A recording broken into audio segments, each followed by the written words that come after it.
오늘은 마태복음 23장 23절부터 마지막 절 39절까지 말씀 안에서 화 있을진저 바리새인들과 서기관들에 대해서 말씀을 나누고자 합니다.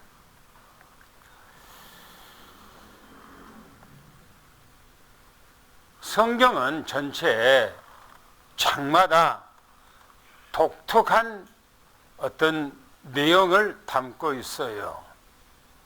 그런데 특별히 마태복음 23장은 저주, 화, 멸망에 대해서 기록한 것이 마태복음 23장이에요. 왜 그런가 하는 거예요. 성경에 보면 화가 있을 것에 대해서 말씀을 하고 있는데 성경에 대해서 왜 화가 있는가, 성경에 대해서 무지해서 그렇다는 거예요. 복음에 대해서 무지하고 그리스도에 대해서 무지하기 때문에 화가 있을 것을 말씀합니다. 그래서 유대인들이 신앙생활을 나름대로 잘 하고 있어요. 유대인들은 전 세계 모든 민족 가운데 그 당시에 유일하게 하나님을 섬기는 그런 민족이에요. 하나님 앞에 선택함을 받고 택함을 받은 그 민족이에요. 다른 민족은 다 저주받고 멸망을 받아야 할 당연한 겁니다. 그러나 이스라엘 백성들은 하나님의 보호를 받아야 돼요. 그런데 하나님께서는 이스라엘 백성들에게 보호한 것이 아니라 화가 있을 것을 말하고 있어요. 화가 있을 것을. 왜 그들이 화가 있을 것을 말하는가 하는 거예요. 무지해서요. 무지해서. 지난주에는 세 번째 화까지 얘기했어요. 세 번째 화. 첫째 화에 대해서는 이 바리새인들과 서기관들이, 사두개인들이 천국문을 딱 닫고 있대요. 천국문을. 자기들도 들어가지 않고 들어가려고 하는 사람들의 그 천국문을 딱 닫고 못 들어가게 합니다. 무엇을 가지고 천국문을 막고 있는가 하는 거예요. 율법이라고 했어요. 율법. 그 율법을 가지고 천국문을 딱 막고 있다는 거예요. 두 번째는 화가, 어떤 화가 있는가 하면은 교인 하나를 얻기 위해서 동서사방으로 다닌다는 거예요. 그러나 한 사람을 만났으면 그 사람을 배나 지옥 자식으로 만든다 그랬어요. 전도해서 교회로 데리고 와서 천국의 하나님의 사람으로, 하나님의 백성으로 만든 것이 아니고 완전히 지옥 자식으로 만든대요. 뭘 가지고요? 율법으로. 철저한 율법 사상을 가지고 그 사람들에게 가르쳐서 지옥 자식 만든다는 거예요. 세 번째는 잘못 가르친데 잘못 가르친다는 거예요. 그래서 맹인이라고 그렇게 말해요. 맹인. 누가 맹인이란 말입니까? 이스라엘의 지도자들. 사두개인들, 바리새인들, 서기관들, 장로들, 대제사장들 다 맹인이래요. 맹인이 맹인을 인도하면 둘 다 구덩이에 빠진다. 그렇게 지난주에 말씀을 드렸어요. 오늘은 네 가지 화에 대해서 얘기를 드릴 겁니다. 네 가지 화. 그래서 지난주에 말했던 세 가지 화하고 오늘 네 가지 화, 일곱 가지 화예요. 일곱이라고 하는 숫자는 뭐냐? 이스라엘의 성경적으로 봤을 때 완전수예요. 완전수. 완전수라는 말은 무슨 말인가? 이스라엘 백성들이 완벽하게 타락하고 부패됐고 하나님의 말씀을 떠나버렸다는 거예요. 완벽하게. 그래서 결론에 가서는 멸망한다. 이스라엘 백성들은 반드시 멸망할 것이다 라고 얘기하고 있어요. 생각해 보세요. 복음을 거부한 것은요, 저주예요. 복음을 안 믿는 것은 멸망이에요. 예수 그리스도를 거부한 것은 저주예요. 영접하지 않고 믿지 아니한 것은 바로 멸망에 가깝다. 멸망의 자체다. 그 의미를 두고 본론부터 보겠습니다. 성경에 가서 23절부터 31절까지 성경을 한번 읽어보시기 바랍니다. 다 같이 읽습니다. 그 말씀이 또박또박 그 말씀이 무슨 말씀을 하고 있는지를 한번 읽어보는데 좀 다 같이 다 읽으려면 좀 기니까 지루하니까 23절, 24절만 읽겠습니다. 시작.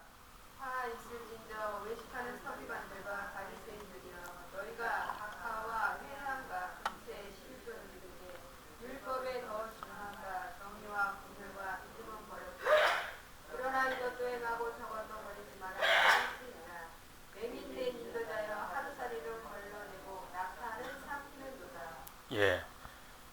여기서 네 번째 화에 대해서 얘기하고 있어요. 성경에 보면은 이 바리새인들과 서기관들에게 사두개인들이 하는 얘기가 뭐라고 얘기하냐면 외식자라고. 계속 외식하는 자 얘기하고 있어요. 외식한다는 겉과 속이 다르다 그 말인 것입니다. 이렇게 말합니다. 외식하는 서기관과 바리새인들이여 박하와 회향과 근처에 11조는 드리되 그랬어요. 무슨 말입니까? 11조 생활은 철저히 한다는 거예요. 11조 생활. 하나님 앞에 드리는 그 생활은 철저히 하고 있다는 거예요. 그런데 율법이 요구하고 있는 더 중요한 거 있대요. 더 중요한 거 뭐냐? 정의, 긍휼, 자비, 믿음. 요걸 더 중요하대요. 정의라고 하는 것은 공정성을 얘기하고 있잖아요. 공정한 거, 정의로운 거. 그리고 긍휼이라고 하는 건 다른 사람을 불쌍히 여기는 거예요. 긍휼은 게 다른 사람들을 가엾게 여기는 거예요. 그리고 자비하고 뭐 긍휼이랑 비슷하니까요. 그리고 믿음이에요, 믿음. 이걸 더 중요하다는 거예요. 근데 지금 바리새인들과 서기관들이 11조 생활을 하나님 앞에 드리는 생활은 철저하는데 뭘 버렸는가 안 하는가? 정의와 긍휼과 믿음 생활을 안 하고 있대요. 근데 여기서 중요한 것이 뭐냐 그러면 주님께서 말하기를 그러나 이것도 행하고 저것도 버리지 말아야 된다. 두 가지 다 해야 돼. 유튜브에 보면 어떤 이상한 목사는 성경에 11조가 어디가 있냐 그렇게 얘기하면서 11조에 대해서 조금 반대적으로 얘기해요. 예수님께서 11조를 인정했어요. 여기서 11조라고 하는 것은 내가 10만 원을 벌면은 만 원을 하나님 앞에 드리는 걸 11조라고 그래요. 10에 하나. 그런데 그것도 행하고 정의와 긍휼과 믿음도 행하라 이겁니다. 그래야 온전하다는 거예요. 그게 이 생활이 우리 생활이 돼야 돼. 할렐루야. 그래서 맹인된 인도자여, 하루살이는 걸러내고, 하루살이는 조금하고 아무것도 아니고 가치 없는 거라고 생각하고 버리고, 낙타는 삼킨다는 것은 낙타가 크고 웅장하고 크잖아요. 그거는 뭔가가 내가 그걸 먹으면 덕이 되고 힘이 되고 한다는 거예요. 여기서 말하기를 얘기한다면은 뭡니까? 정의롭고 긍휼 믿음은 하루살이를 비유하고, 또 낙타 이런 거는 바로 11조를 얘기할 수가 있어요. 근데 이것도 행하고 저것도 행하고 버리지 말라는 거예요. 같이 하라는 거예요. 오늘 우리는 두 가지 다 필요한 것을 미추어납니다. 할렐루야.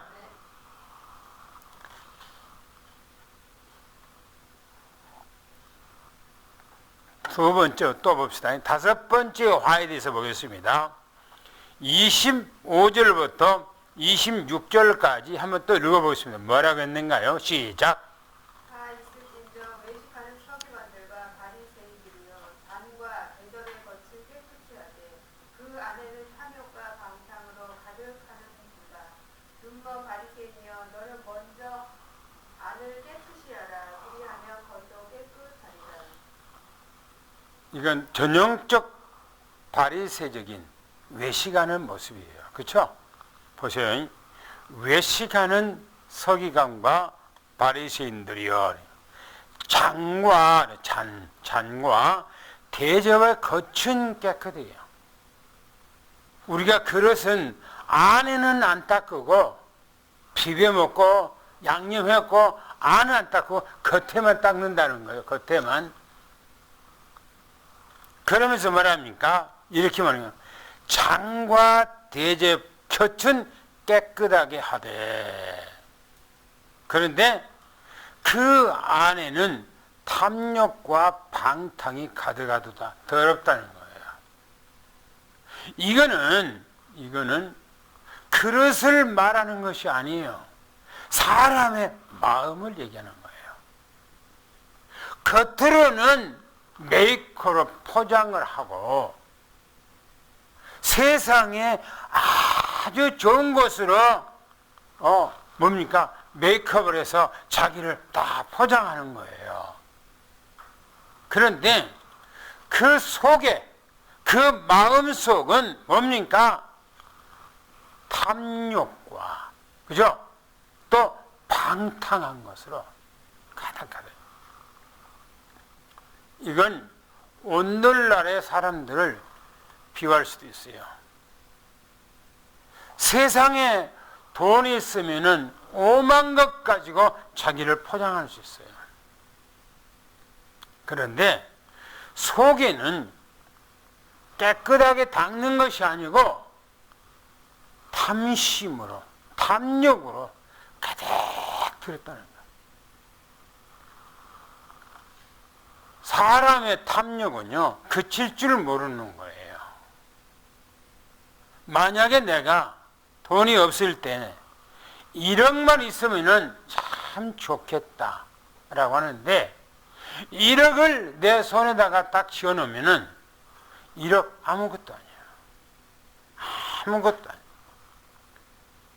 그러면 내가 10억만 있었으면 진짜 소원이 없겠다. 그런데 10억을 내가 딱 가지고 있으면 아무것도 아니에요. 쓸 수가 없어. 그래서 욕심이 100억이 정도 있어야 내가 조금 힘이 되고 여유 있고 내가 할 것 하고 살 수 있겠다 하고 100억을 내 손에 다 쥐어놓으면은 그것도 얼마 뭘 쓸 것이 없어요. 뭐 건물 하나 산다, 안 그러면 좋은 자영을 산다, 또 뻐기고 산다 하면은 얼마 못 가.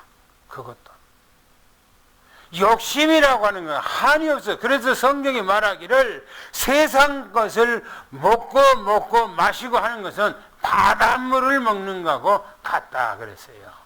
바닷물을 내가 조난당했어, 배 위에서. 그러면 물이 없어. 바다에는 전부 다 물이요. 다. 근데 그 물을 먹으면 그 사람은 바닷물을 다 마셔도 갈증이 안 돼. 죽어요. 그래서 조난당한 사람들이 바닷물을 한 모금은 못 먹는 거예요. 그 물에 떠 있지만은 자기가 쌌던 소변을 신발에다가 받든지 그리다 받아서 그 소변을 자기가 먹어야 갈증이 풀린다는 거예요. 안 그러면 비가 와서 하늘에 내린 그 물을 받아서 먹든지 해야 된다는 거예요. 사람의 욕심은 끝이 없어요. 그래서 뭐랍니까? 눈먼 바리새인들이요. 눈먼 바리새인가 겉으로는 깨끗하게 하는데 사람들 보기에 사람을 의식하고 살아가는데 그 속의 양심과 그 속의 마음과 그 속의 중심은 더럽다는 거예요. 그래서 너는 먼저 안을 깨끗이 하라라고 하는 것은 네 마음을 깨끗이 하라, 네 중심을 깨끗이 하라, 네 영혼을 깨끗이 하라. 그래. 그래서 그러면 뭐라고요? 겉도 깨끗하다. 겉도 깨끗하다.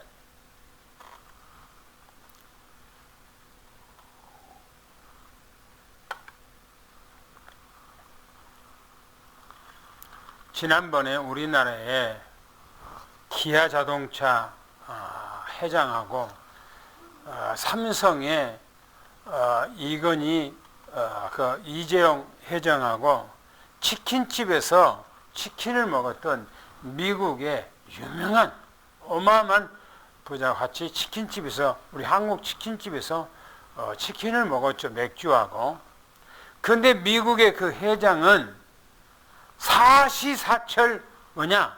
가죽 옷을만 입는 데요. 사시사철. 옷을 바꾸질 않아.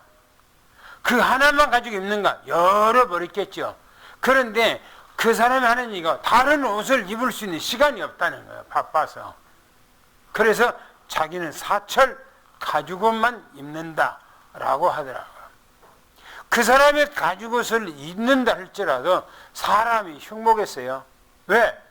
워낙 돈이 많아. 워낙 돈이 많아. 이 사람은 가난하니까 이렇게 입는다. 누가 그렇게 하겠어요?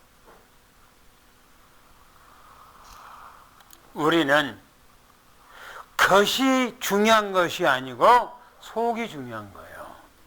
그래서 주님께서는 중심을 보신다 이렇게 말합니다. 할렐루야. 할렐루야. 또 27절부터 28절까지 6번째 화에 대해서 말씀합니다. 한번 읽어보겠습니다. 시작. 있을진저 외식하는 서기관들과 바리새인들이여 횟치라 무덤 같으니 겉으로는 아름답게 보이나 그 안에는 죽은 사람의 뼈와 모든 더러운 것이 가득하도다. 이와 같이 너희도 겉으로는 사람에게 옳게 보이되 안으로는 외식과 불법이 가득하도다. 같은 비슷한 얘기인데 외식하는 서기관과 바리새인이여 라면서 회칠한 무덤 같다 그랬어요.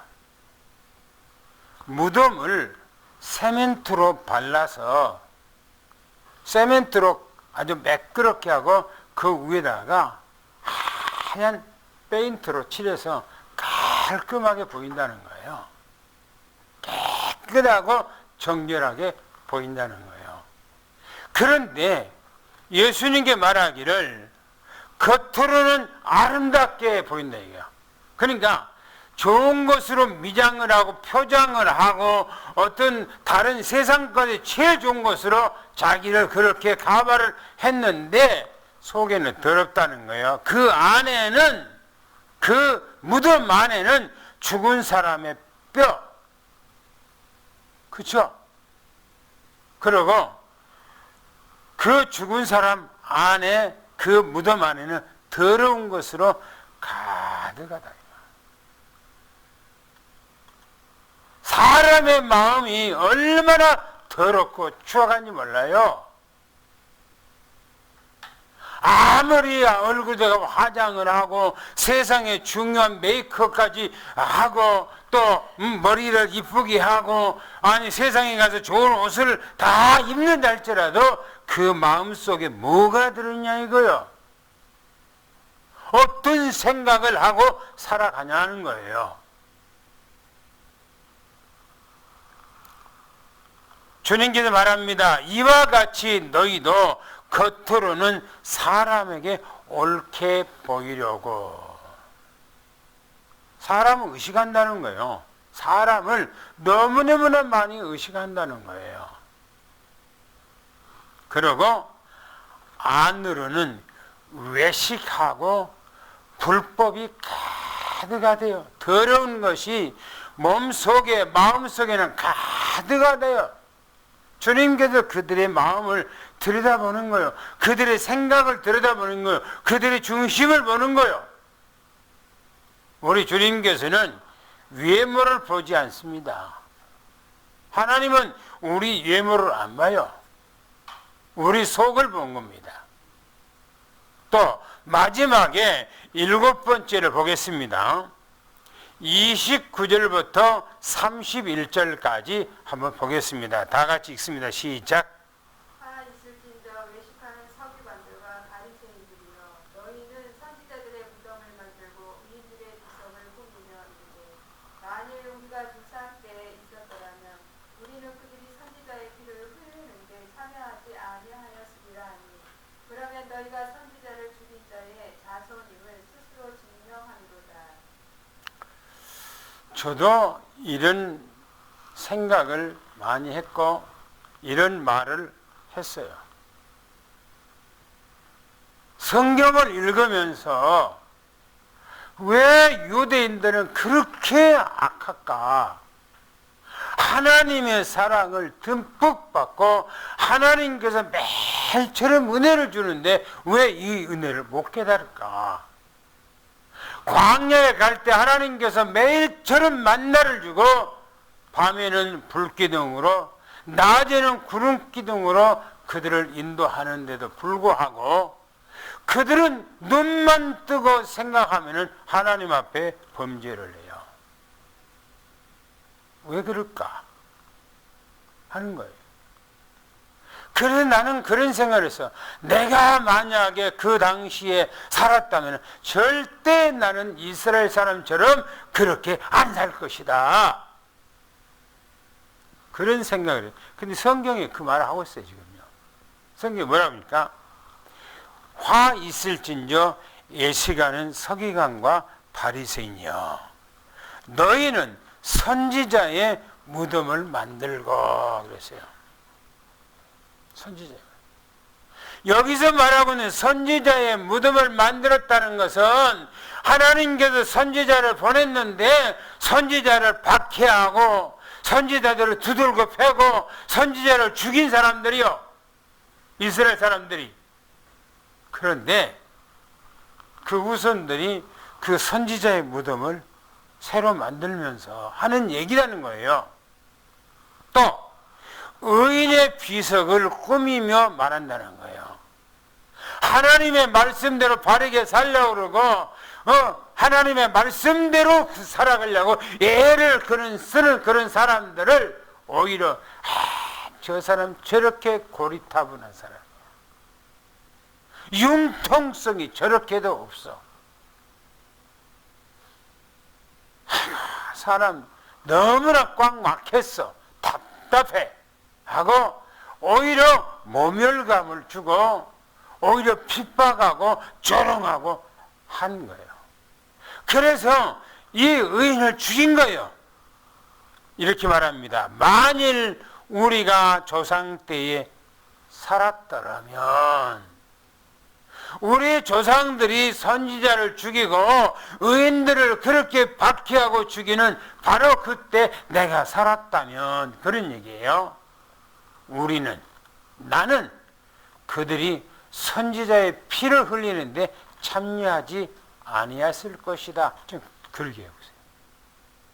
나는 그들까지 그렇게 안 했을 것이다. 보세요.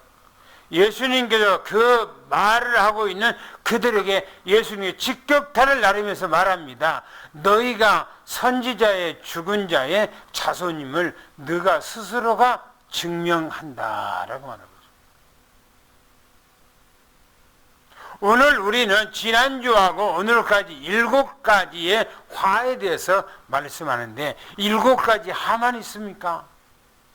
예수님께서 7가지 화만 지적할 거 아니라 7가지라는 것은 완벽하다는 거예요. 저주받기에 멸망받기에 완벽하다는 거예요. 오늘 우리는 지난주 이번 주의 말씀을 들으면서 혹시 내가 이렇게 산다고 한다면 회개해야 돼요. 회개해야 돼요. 바르게 말씀대로 살아가려고 회개해야 돼요. 그게 두 번째 보겠습니다. 32절부터 36절까지 주님께서 중요한 얘기를 해요. 한번 읽어보겠습니다. 뭘 하겠는가요? 시작. 너희가 너희 조상의 비명을 채우라. 맹들아 독사의 새끼들아 너희가 어떻게 지옥의 판결을 피하겠느냐. 그러므로 내가 너희에게 선지자들과 지혜 있는 자들과 서기관들을 보내되 너희가 그 중에서 더러는 죽이거나 십자가에 못 박고 그 중에서 더러는 너희 회당에서 채찍질하고 이 동네에서 저 동네로 따라다니며 박해하리라. 그러므로 의인 아벨의 피로부터 성전과 제단 사이에서 너희가 죽인 바라바의 아들 사가라의 피까지 땅 위에서 흘린 의로운 피가 다 너희에게 돌아가리라. 내가 진실로 너희에게 이르노니 이것이 다 이 세대에 돌아가리라. 뭔 얘기입니까? 무서운 얘기예요. 보세요. 32절부터 34절 또 36절까지 보면 이렇게 말합니다. 화 있을진저 바리새인과 서기관들이여 하면서 너희가 분량을 채우래요. 분량을. 무슨 분량을 채우란 말입니까? 악독한 분량을 채우라 이렇게 말했어요. 이것은 멸망받을 그 짓을 계속하라 이거예요. 그런데 성경에 보면요, 아브라함이 가나안 땅에 들어가기 전에 가나안 땅에는 이미 가나안의 후손들이 살고 있었어요. 그 안에 아브라함에게 하나님께서는 갈대아 우르에서 불러내서 가나안 땅을 준다고 했어요. 그런데 아브라함이 들어갔을 때 이미 가나안의 후손들이 거기 살고 있었어요. 그런데 하나님은 그 가나안에 살고 있는 그 가나안의 후손들을 하나님께서 다 죽이지 않고요, 아브라함의 성경에 말하기를 발붙일 곳 땅 한 평을 하나님께서 아브라함에게 주시지 않았다고 그랬어요. 그런데 창세기 15장에 가보면 하나님께서 아브라함에게 한 얘기가 있어요. 아직 가나안 땅에 살고 있는 사람들이 죄악이 아직 무르익지 아니했다라고 그랬어요.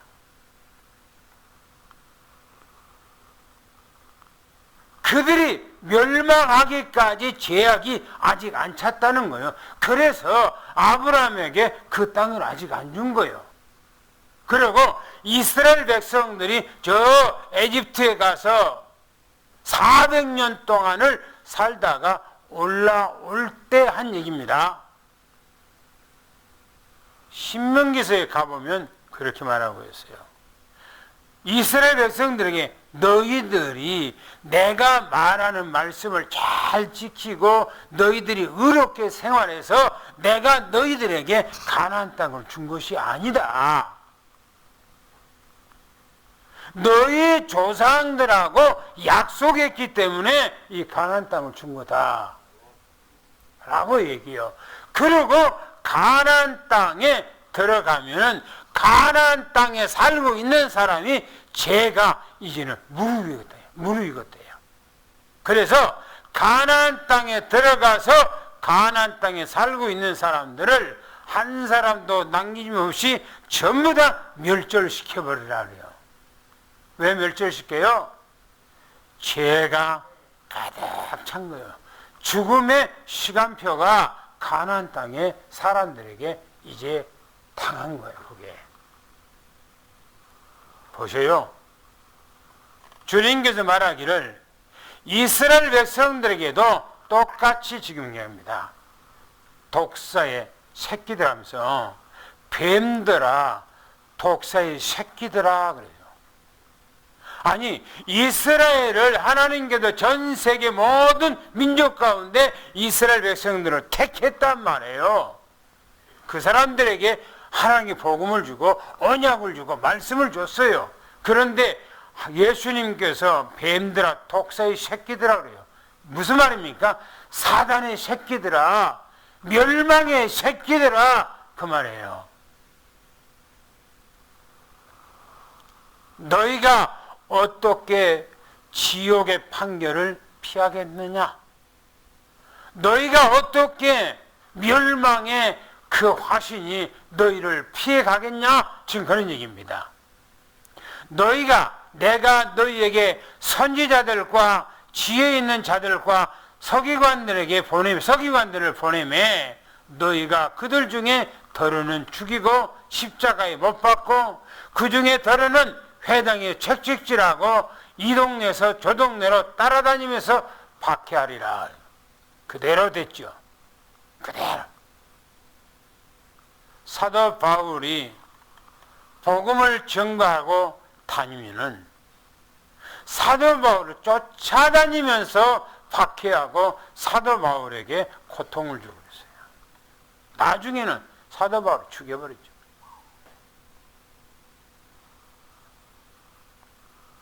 그러므로 말하기를 이렇게 말합니다. 의인 아벨의 피로부터 의인 아벨은 누굽니까? 창세기 4장에 나오는 아벨, 가인의 동생 아벨. 가인이 자기 동생 아벨을 때려 죽였잖아요. 그 피로부터 하나님께서는 모든 핏값을 지금 이스라엘에게 다 텐트에 씌워서 너희들이 그걸 당하라는 거예요. 그러면서 말합니다. 성전 제단 사이에서 너희가 죽인 바가라의 아들 사가라까지. 구약 성경에 바가라의 아들 사가라를 성전에 때려 죽였어요. 땅 위에 흘리는 의로운 피가 다 너희에게로 돌아가리라. 얼마나 무시무시한 말이에요. 내가 진실로 너희에게 이르노니 이것이 다 이 세대에 돌아가리라. 이 세대, 그 시대 사람들에게 돌아간다는 거예요. 그래서 AD 70년경에 그 사람들이 살아있을 때예요. AD 70년경에 이스라엘 나라가 완벽하게 다 멸망해버려요. 완벽하게 다 멸망해버려요. 어떻게 멸망했는가? 여기 어떻게 저주받을 것인가? 그 밑에 이제 37절부터 39절까지 한번 결론적으로 뭐라고 말씀하시는가? 예수님께서 우시면서 이제 말씀하시는 거예요. 한번 읽어보겠습니다. 시작. 예루살렘아 예루살렘아 선지자들을 죽이고 내게 파송된 자들을 돌로 치는 자여 암탉이 그 새끼를 날개 안에 모음같이 내가 내 자녀를 모으려 한 일이 몇 번이더냐. 그러나 너희가 원하지 아니하였도다. 보라 너희 집이 황폐하여 버려진 바 되리라. 내가 너희에게 이르노니 이제부터 너희는 찬송하리로다. 주의 이름으로 오시는 이여 할 때까지 나를 보지 못하리라 하시니라. 예, 결론적으로 말합니다. 예루살렘아 예루살렘 하는 것은 부모가 자식을 향해서 우는 것처럼 탄식하면서 우는 거예요. 예수님의 눈에는 예루살렘이 무너지고 이스라엘 백성 나라가 다 망해버릴 것을 보는 거예요. 아브라함 때부터 택한 이스라엘 백성들, 하나님께서 그렇게 사랑하고 관심 가지고 은혜 줬던 그 나라가 이렇게 멸망할 것을 보니 예수님께서는 너무나 가슴이 아팠던 거예요. 그래서 선지자들을 죽이고 전도자를 죽이고 복음 전하는 자들을 죽이고, 그 말이죠. 내게 파송된 자를 돌로 치는 자여 암탉이 그 새끼를 날개 아래 모음같이 내가 너희를 모으려고 한 일이 몇 번이더냐. 그러나 너희들이 원치 아니하였도다. 저희들이 어렸을 때 시골에서 이렇게 살면은 달걀을 이렇게 닭이 이렇게 집을 만들어서 놔두면은 한 2, 30개를 이렇게 한 3, 40개를 놔두면은 닭이 그걸 암탉이 다 품고 있잖아요. 그러고 그 닭 발로 그걸 자꾸 이게 막 옮겨주잖아요. 이렇게 돌려주잖아요. 그래서 시간이 딱 되면은 그 병아리들이 닭 그 뭐니까 계란에서 병아리들이 또한 걔네들이 다 이렇게 깨고 다 나와요. 얼마나 이뻐요. 그래서 이제 나오면은 그 암탉이 그걸 데리고 마당에서 돌아다니잖아요. 그리고 비가 올라오고 그러면은 그 암탉이 날개를 이렇게 쫙 모으죠, 이렇게. 그러면 병아리들이 그 날개 밑으로 다 비 맞으니까 그 날개 밑으로 쫙 들어가잖아요. 주님께 그 얘기하는 거예요. 암탉이 그 새끼를 날개 아래에 모음같이 내가 너희를 모으려고 한 일이 몇 번이더냐. 몇 번이더냐. 아브라함 때부터 이스라엘 백성들 예수님이 이 땅에 오실 때까지 수없이 하나님께서 이스라엘 백성들을 돕고 모으고 보호하고 했던 것입니다. 그런데 보세요. 그러나 너희가 그 은혜를 원하지 않았다는 거예요. 원하지 않았다는 거예요. 그러면서 보세요. 마지막에 말하기를 38절 39절인가 예루살렘이 멸망할 것을 얘기를 하는데, 보라 너희 집이 황폐하여 버림받으리라. AD 70년경에 이스라엘 나라에 로마 군인이 쳐들어와서 그 성전을 완전히 무너뜨리되 돌 하나 돌 위에 남김없이 싹 없애버렸어요. 그리고 이스라엘 나라에 한 사람도 그 땅에 남겨두지 않고 전부 다 해로 전부 다 흩어지게 만들어버렸어요.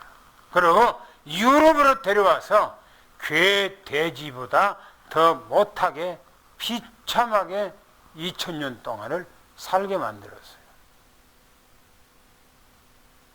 앞으로 이제 26장에 가서 말씀할 겁니다마는 예수님께서 십자가에 돌아가시기 전에 유대인 바리새인들, 제사장들, 서기관들, 장로들이 예수님을 빌라도에게 넘겨요.